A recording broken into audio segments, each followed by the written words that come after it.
Chapter 3.3 Embody Melting Lands. A vision born in my mind cannot find peace while hiding inside. She is alive in her own way, like a baby living in her mother's womb. Not yet a being on its own, no right to walk, no permission to talk, not even to be seen. But the signs of its existence are already there. Beauty it creates around itself while growing to be ready for this world. I miss being alone without the pressing need for my vision to still grow inside me. I wish for it to be released, be born into the earth plane, be seen, be torn from me and get its own unique existence. I love you, baby, but it's time for you to be your own true independent, yet tightly bound to me self. Be brave in your pursuits and walk the path I laid ahead of you boldly. I know it hurts to leave the familiar behind, but you have the power to create so many opportunities once you manifest. And you are seen and heard. You will send waves of loving change everywhere you go on your mysterious path. Live a happy life, have troubles, jump from hate in the sky, fall on the hard ground, stand up and just simply walk barefoot. I know you want this. Let us part so that we can both enjoy the fruits of this labor. You are alive because of me, but now I need you to be your own self, to enrich not only my life, but also your own. My dearest visionary self, materialize. Subchapter: Is it springtime? I get scared of the people and situations where I feel no heart. But this reaction of mine is also just a pattern that is stuck in my system. Other people are scared of spiders or closed rooms, and phobias are so popular among humans that they all honorably get names. We tend to create words, hence put a special meaning on the things that are important, such as computer or claustrophobia. Naming things suddenly makes them important. We could pass by, seeing them just as points in a spectrum, but with definitions, we manage to divide that continuum, and what once was smooth and harmonious can become broken into pieces, put into labeled boxes, and a phenomena is born. I started walking when I was 6 months old. Is it weird? Started consciously getting memories about my past lives when I was 20. Soon after, I was able to get information about the past lives of the others. Also weird? I was told so for sure. Lucky me, I was emotionally hurt and rebellious enough to have my way in life. Others see it as a strange thing. I'd say it's awesome and wonder what wonders are still hidden, waiting to be born or rediscovered. So I devoted my energy to helping others to find those miraculous things within themselves, to discover, to remember. What's the point in being the only one who can enjoy those realms, or in being the only one having a party? I really feel like celebrating a thing or two in this lifetime, but each of us has to take care of our own garden for it to bear fruits. And it sure does mean work. If I ripen my apples, I can share one with you to celebrate the effort. Rarely do I get the images of my own or others' past incarnations that my mind is not capable of dealing with, and I see a limitation there. If there is something I need to get in touch with that I am not familiar with, then I observe I am led to information that familiarizes me with the topic. And it's always on short notice, so it's fresh. And it sucks because my mind can confuse the line between imagination and valuable information. How to distinguish? Well, I polish the thing. I feel I can get further than the known earthly realm, but my physicality, including my brain capacity, defies my limits. Sometimes I feel my nervous system cracking when something from a deeper realm tries to come in, or I get a bad headache and feel depleted of energy for a day or two until that something creates a way for itself to reach my consciousness. So it's not all just in my mind, it's also in my body. I do meet people who tell me about the other side of a story, and that encourages me very much to explore further and give credit to what I perceive. Or I tell someone about their possible past life experience and they say that they were told about it before by somebody else, an intuitive cross-reference. But the most touching moments are those when I meet important people from my past incarnations, when I remember the connection and they do it too. The delight transcends the mind and body, the heart is singing, and I can feel the magic of life dancing on the tip of my fingers. The chest is opening and I can breathe so freely and deeply. Sometimes I reconnect with people I share traumatic event experiences with, and of course, the feeling is then quite different. I've learned to trust my feelings as the best lie detector and fact analyst. It's not something that can be explained easily. If the level of feeling is empty, even if it's not related to me, I discard it. If an untruth is spoken within my vision, I get a sense of flatness instead of depth and feel as if I'm looking through something foggy layers. It's like snapping me out of a rich environment into a plain one. Emotions are great libraries. They store so much in their tiny parcels, like whole stories that fit into books. Likewise, some sadness can encompass the story of a lifetime, and so I try to envelop it. I ask, what flavor does this feeling have? What does it remind me of? And so I get the nuances and the stories unfold. Like with every experience, one has to experience it to know what it actually is. And that's the ultimate proof. Every person has to gather her own proof and examples. What science proves for the person who doesn't know the field is still a matter of belief if she or he decides to accept the theory. I mean, truth is always personal. The subject influences the object, even in hard science. How can knowing be distinguished from believing then? I've heard convincing approval and invincible skepticism about the topic of reincarnation. Myself, I'm utterly convinced that if it's not something resembling reality, then I'm delusional. But up until now, the world around me mirrors rather the perspective of me being an intelligent one. So maybe the past life stuff within me has to be close to a real deal as well. Honestly, seriously, my whole personality is soaked by these perceptions. My decisions are made based on such recollections. I would be devastated to wake up one day and realize that I created my life based on a lie. It's not an ultimate truth, that much is clear to me, but a valid perspective, so yes, I'm dead serious about it, as if my life depends on it.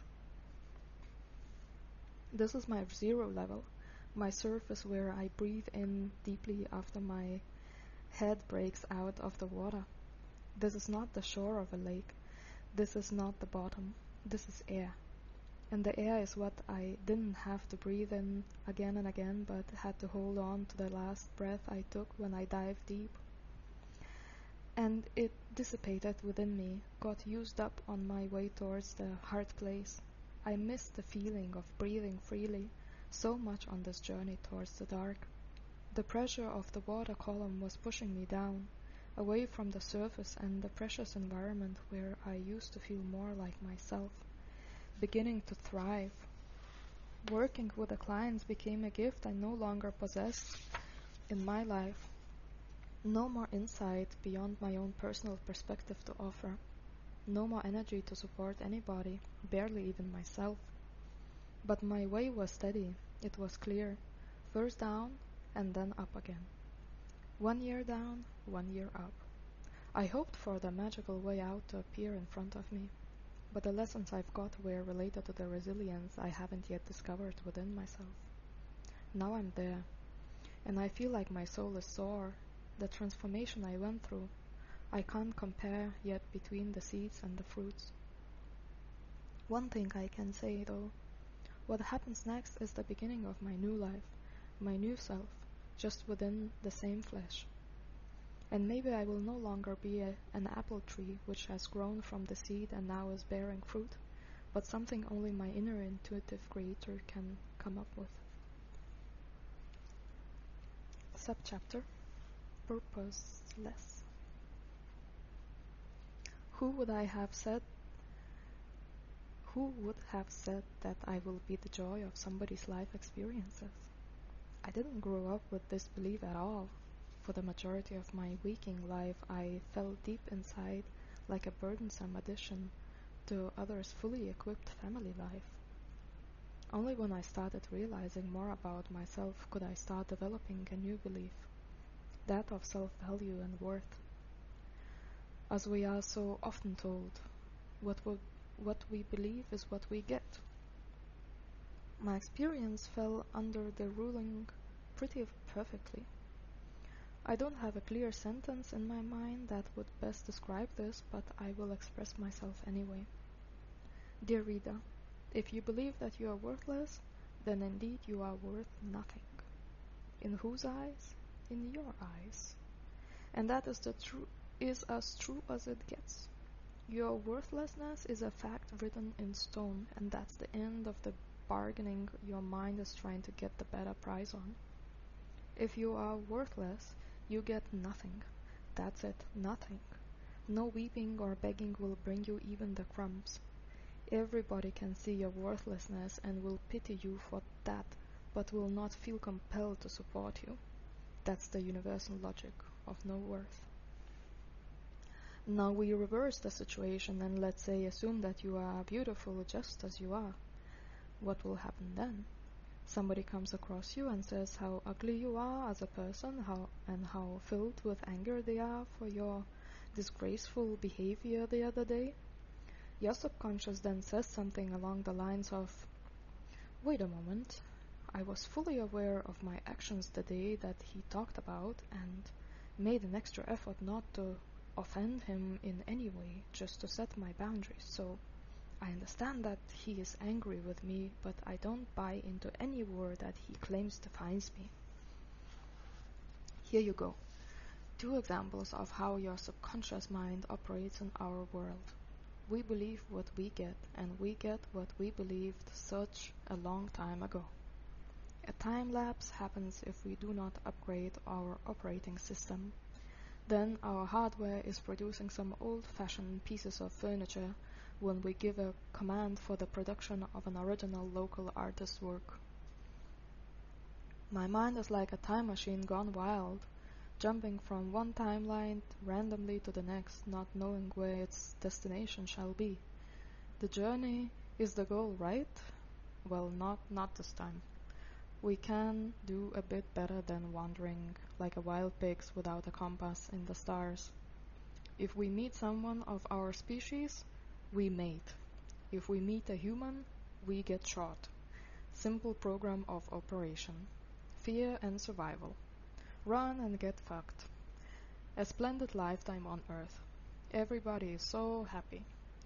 My friends meditate, they run, and they fuck, and their lives are so fulfilling. I've never tried meditation, didn't like running that much, and I fucked once or twice. What's wrong with me, people? Why can't I just, be like everybody else? Be happy where I am? My spiritual journey took me to great masters, and they all mysteriously said, look within. I looked. Did you? It's all meat. If that's the answer I was searching for, then I'd rather find my butcher at once. I'm convinced. My life's purpose must be to become somebody's lunch. I meet my fellow piggies and I tell them about my explorations. They laugh. You, dinner, lunch, come on, you are rotten inside. So I sink deeper inside myself. If I'm not good enough to fulfill the purpose of becoming a good dinner dish, what is my purpose then? I look deeper within, just as I was told. What else do I see besides the meat? I see bones, I see a stomach, and a brain I barely use. My ears are too floppy, and my feet are just horns. What else is there inside? Oh, I see a dream that I once had. I dreamt of being a mountain lion living beside a great river, streaming all year round so furiously that I could never cross it. At times I looked down from a slope at what's beyond the rushing water, which is stronger than the strong lion. I saw great fields of high forest heads joined in one, heard animals singing at night. That must be my purpose. I must tell everybody about it at once. Needless to say, my hopes were crushed, and I became a laughingstock of my herd. They screamed, "A wild pig thinking that she's a lion? Well, that's a new one." And so, from then on, they laughed, pointing their horny feet towards me every time I was passing by. Okay, I thought to myself, if that's not it, I'll give it another try. Living purposelessly is worse than having somebody laugh at me. So I lay down, feeling quite sad, on wet meadow grass. Because I was feeling so low, I didn't even start searching for something I could hide inside. I fell asleep, and in my dream I saw myself walking together with a human, the one I know I used to run away from. He was smiling at me, and sometimes he would bend down and touch me lovingly. He would scratch behind my ears and say how lucky he is to have found me, that I am his friend, and that he would always take care of me. That's a peculiar dream, I thought to myself after waking up. This time I wasn't even intending to say anything about my recent dream to my family and dearest friends. But I was wondering if such a thing as friendship between species existed at all. So I set myself on a quest and made myself a promise that next time I see a human, I will not run. The worst case scenario, I'll become his dinner, and my life's purpose, which I might not even be worthy of, will be fulfilled. I set myself on a journey across the great forest we were living in, secretly hoping to meet the human from my dream. After 3 days of walking, I still couldn't claim success. I bet nobody has missed the laughingstock back at the herd. At an early morning hour, when the bird concert normally begins, I tried getting up from the grass I spent the night in, but felt paralyzed. I tried screaming for help, but no sound came out. Now I really felt deeply sad, as even the prospect of being properly butchered started to vanish, just like everything else that I've ever wished for myself. Unexpectedly, while drowning in my inner misery, I heard a rustling, grassy noise from behind my back. If I hadn't already been paralyzed, I would be paralyzed now by fear. This noise, with its source, came seemingly closer to me, and I eventually felt a soft touch on my neck. That was the first time I ever felt a human hand. It was warm and not as hard as I thought it would be. It seemed to have a calming effect on me as I ceased to be so scared, and, I must say, immediately longed for some more of this quality. The human face then appeared straight in front of my eyes, touched my nose, took me in his arms, and carried me to the whole long way back to his hut. The things that followed were exactly like in my dream. I felt very cherished, and I indeed was his friend. I looked then once more within myself like the master said, and only then could I say with certainty that, purpose or no purpose, what I have now is more than enough. After several years my brothers and sisters followed, seeing me still alive in this incomprehensible situation, but with no need to search every day for food and a warm place to stay. They indeed at some point became my friends' many dinners, but I truly believe to this day that if I'd been in their place, I'd have found bliss and honor to end my existence in this way. If others did, I do not pretend to know.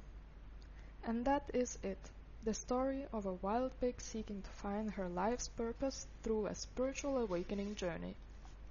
She is now known as the first ever wild pig to be domesticated and a pioneer in human-animal relationship development towards equality.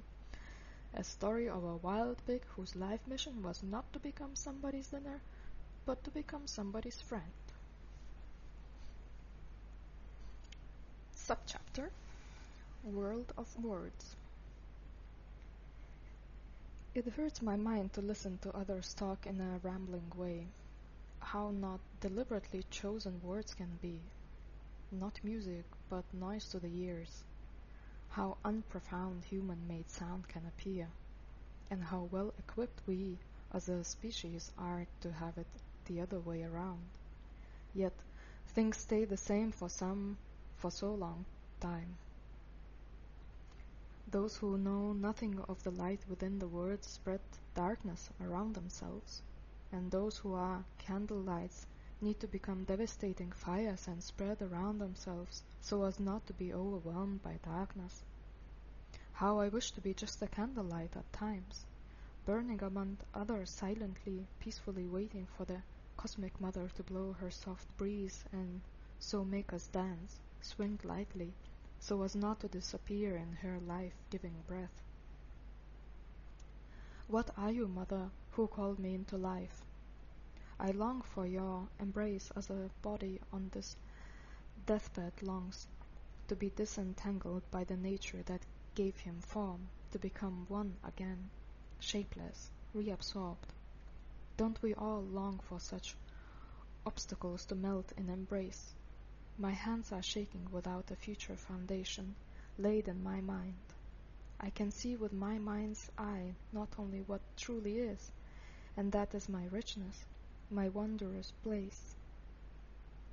I wonder, does it have a connection like a silver line connecting it to my future and past selves, to parallel worlds and alternative realities? I wonder how many dimensions fit into my head. And sometimes I ask myself how not to go mad and not to cling to either of them. To just simply sit here in my temporarily bodily home and put words down. Words. They flow like rivers in the wet season and on the rainy days, though they can also stand still or give just a sporadic sentence when summer heat defies a stream once so alive, or the winter frost hides its expression under the hard, icy surface. Words. They fly like birds rushing towards freedom, never coming back once they are let out. Each being they see from their flight gets touched by the movement of their wings.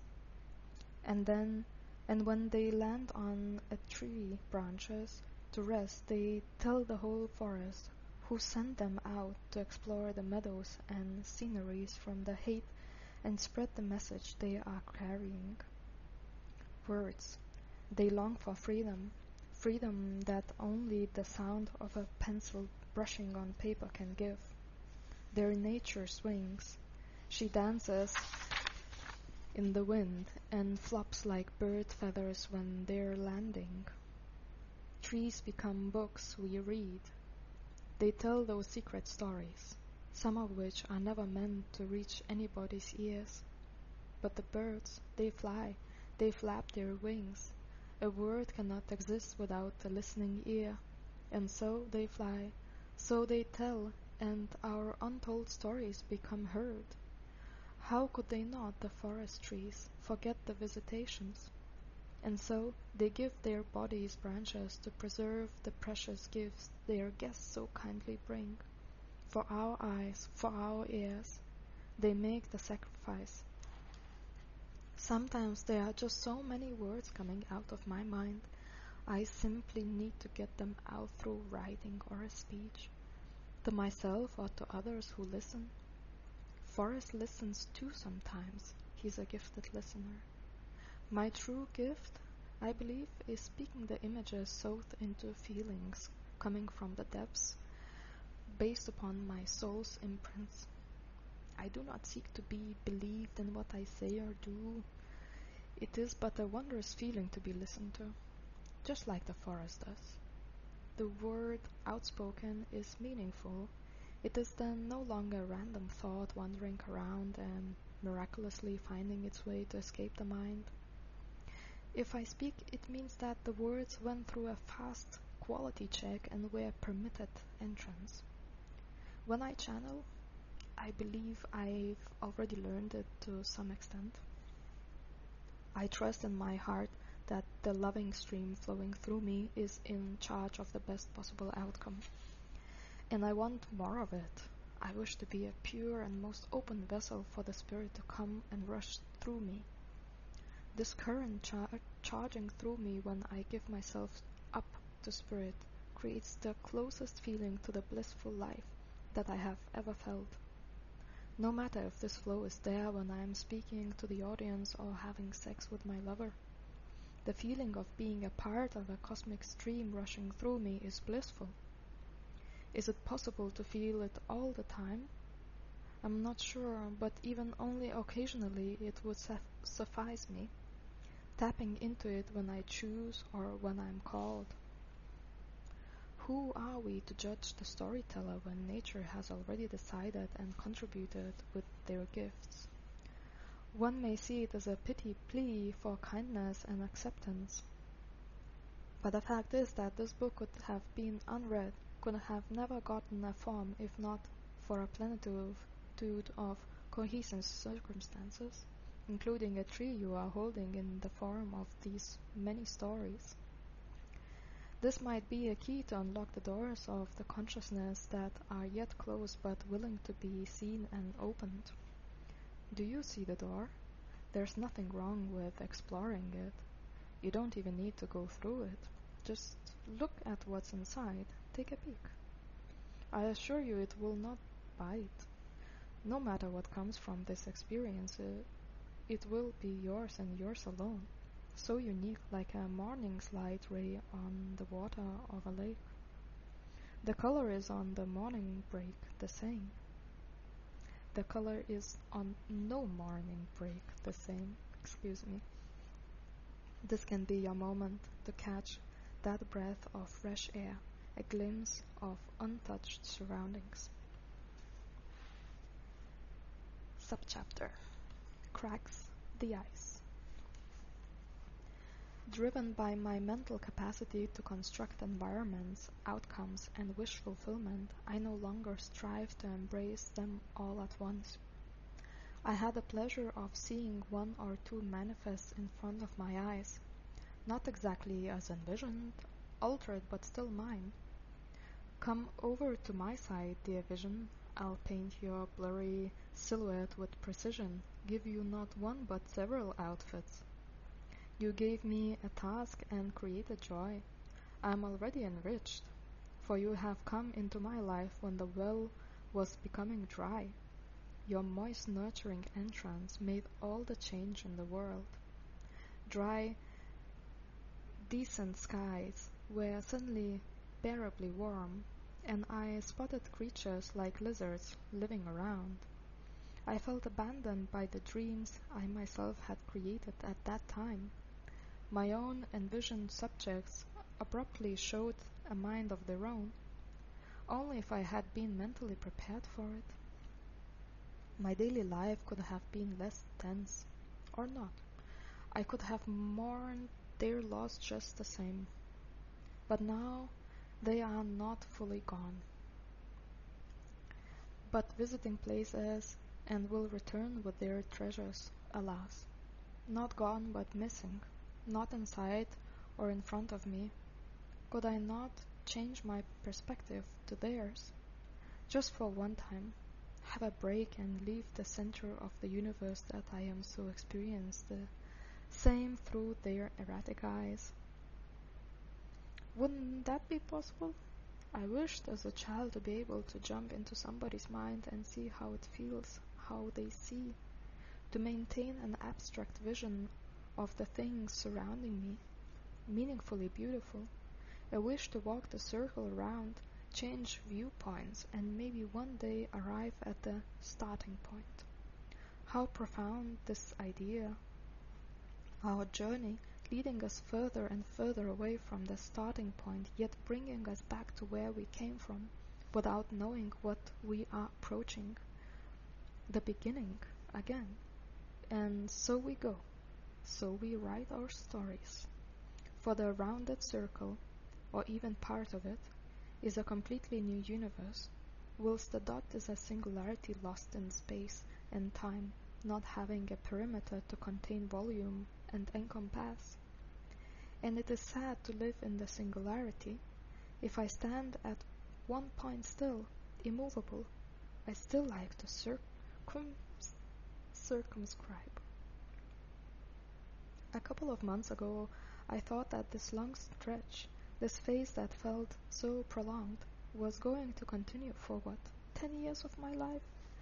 But things moved quicker than my lowest expectations, and circumstances started to change, more so inside, but definitely reflecting on the outside as well. And new prospects, new future visions are available in my mind at last. But I always have to be ready to let them go before I see anything appearing in front. And that's one of the tricks of manifestation I've learned.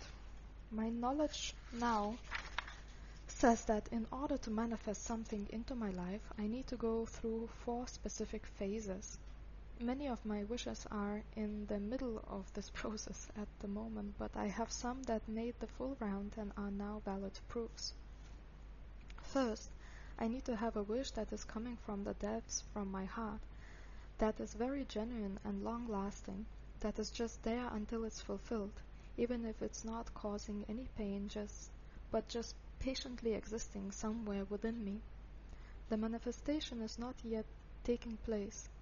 After recognizing a wish and intending actively upon its fulfillment, the next phase is then going through a healing process and removing hindering beliefs and healing the wounds that are related to those beliefs and everything surrounding the area in question.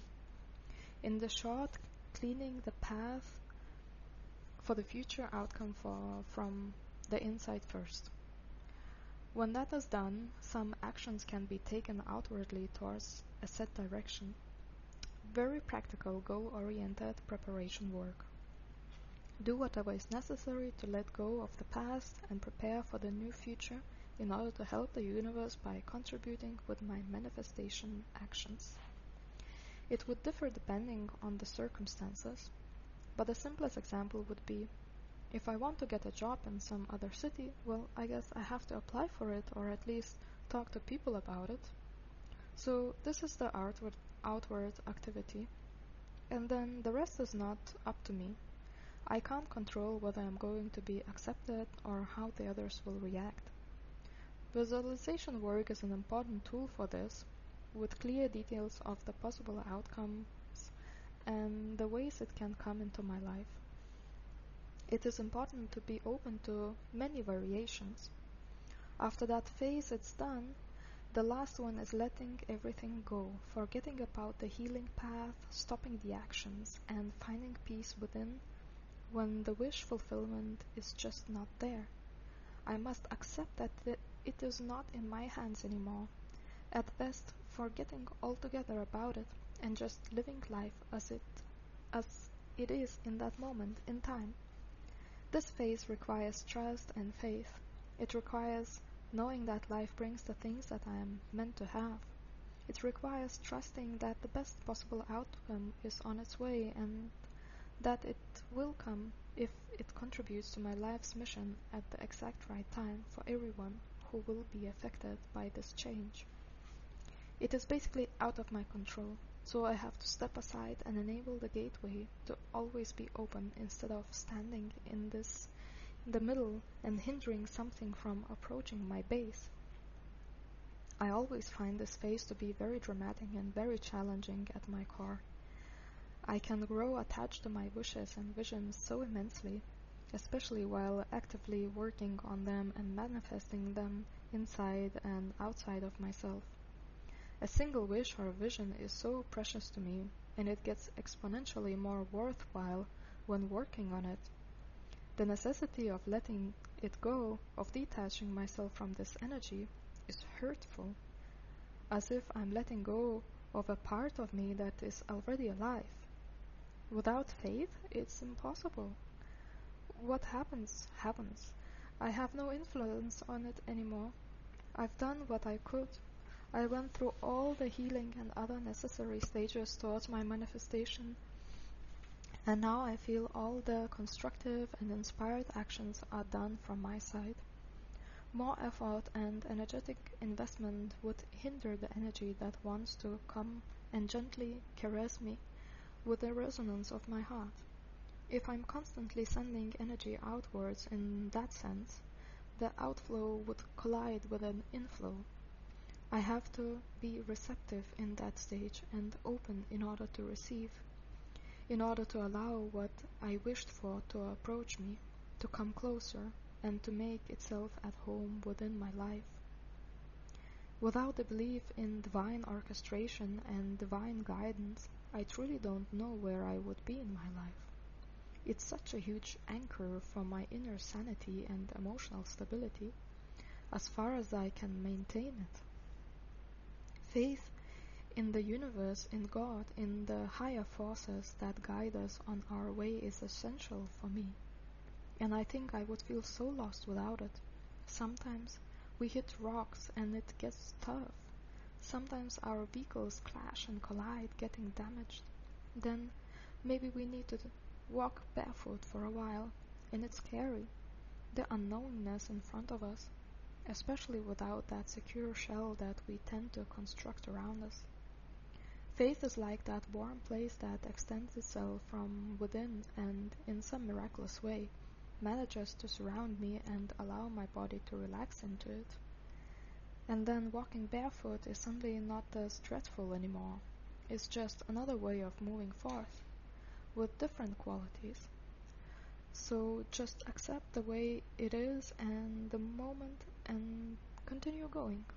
It's way nicer to feel warm in such circumstances than lonely and scared.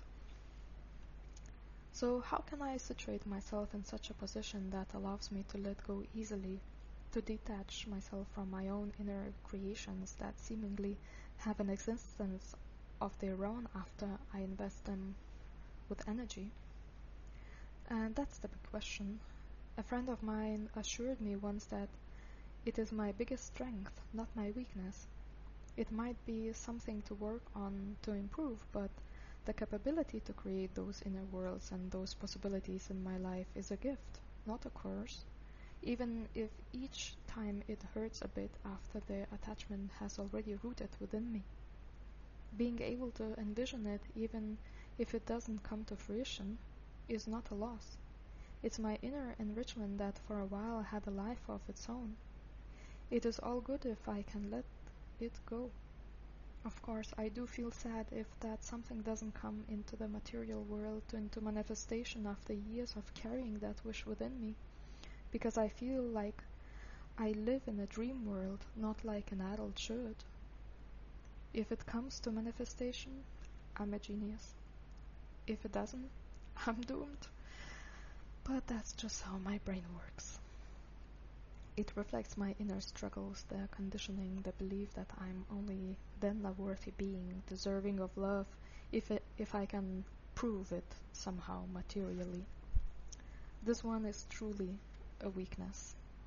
Our society primarily values perceivable results. What makes me lovable?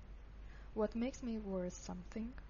That, for me, intrinsic feeling of lacking value by being just a human that stands still in a deep wound that tickles me in the nastiest way every time I get a chance to show some productivity or achievements or results and then fail to do so to my own set bar. This mechanism still has a huge effect on me. Not to feel ashamed of my circumstances after those 3 rough years is difficult. So many things have happened. I invested so much energy, and of course I've changed through it, but for the part of me that strives to build a castle and be able to show it to somebody, to claim my worthiness, it's difficult. In that sense, I feel I haven't achieved anything in these past years. Even this book that I write, despite the effort, hasn't moved anywhere further than my own computer. I don't even manage to create circumstances in my life where I would have work that satisfies me, although I constantly follow my heart. And I'm educated, I'm not stupid. I am diligent, dedicated, and resilient. I'm capable of doing different kinds of jobs. It's simply dangerous to go further in this direction with my thoughts. It is a very delicate and slippery path to take. I'm not allowed to go there. I'm not allowed to pity or blame myself. I am strong, utterly strong. I endure. I might be seen, it might be seen as pride. No, I simply need to pat my own head and sustain the core self. To lose the outdated definition of my worthiness. And just flow where it flows and be as it feels like being, I suppose. What other choice do I have? That's how I always lived. And no matter how difficult my feelings about certain enabling or disabling circumstances are, I'm still looking towards continuously following the philosophy of a water stream in a river. If there is an encounter with a rock, take a longer path and flow around. If the stream starts rushing down, do not cling, just fall down. And have faith, always have faith. In good times and in bad, the flow defines a constant of never-ending change. Transformation is as natural and automatic as the lungs breathing air. Stop the process and it hurts. Allow the flow and forget that there was ever a wound. Simply give in to being carried by the hands of a cosmic nature. Subchapter: Blue Inside. Step by step, I recall myself going back in time until I reached the edge of the earth, reaching the horizon upon which the Rainbow Bridge resides. Through this bridge I came here way back when. Through this bridge I will go forth as well. My life has been great. For all that I have done and seen and for what I had the possibility to be part of, I am grateful.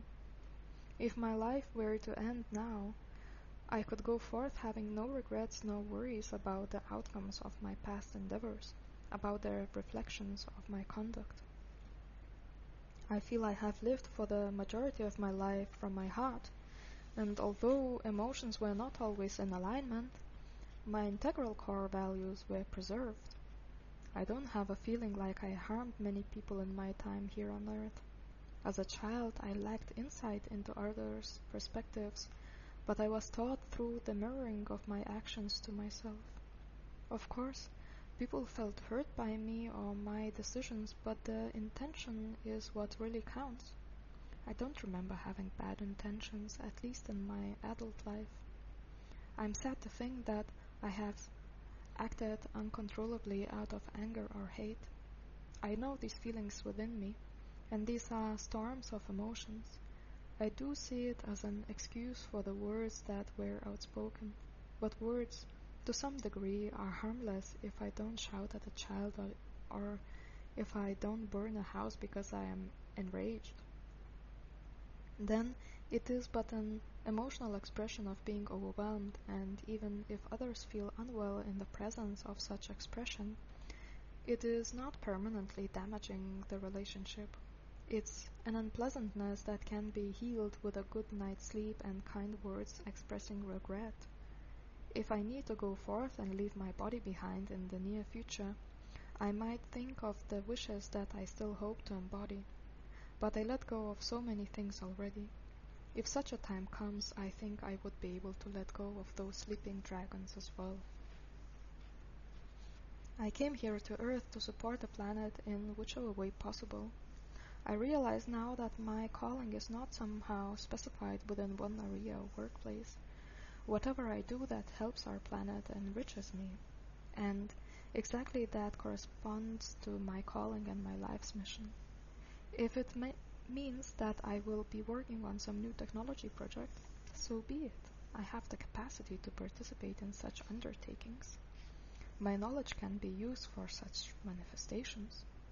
And if I write a book and people are touched by the stories in it, and then it in turn become more conscious and self-aware, their actions become more oriented to the benefit outside of themselves, wonderful. If I work in a therapeutic scene with individual clients, I guess that works for me too.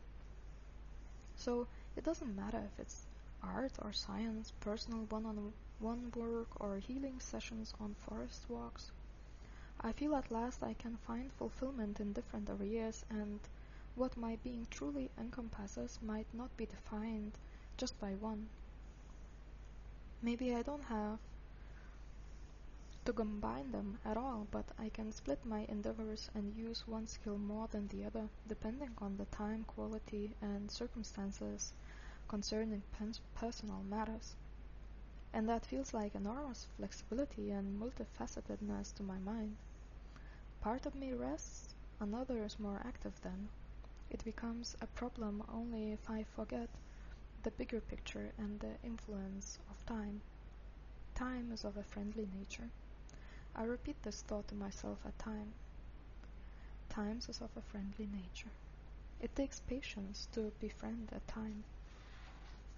Although at the moment I'm in circumstances that are not so fulfilling, as I mentioned before, the past 2 years were rather cathartic, and of course my life circumstances had to combine themselves accordingly in order to invoke such states within me.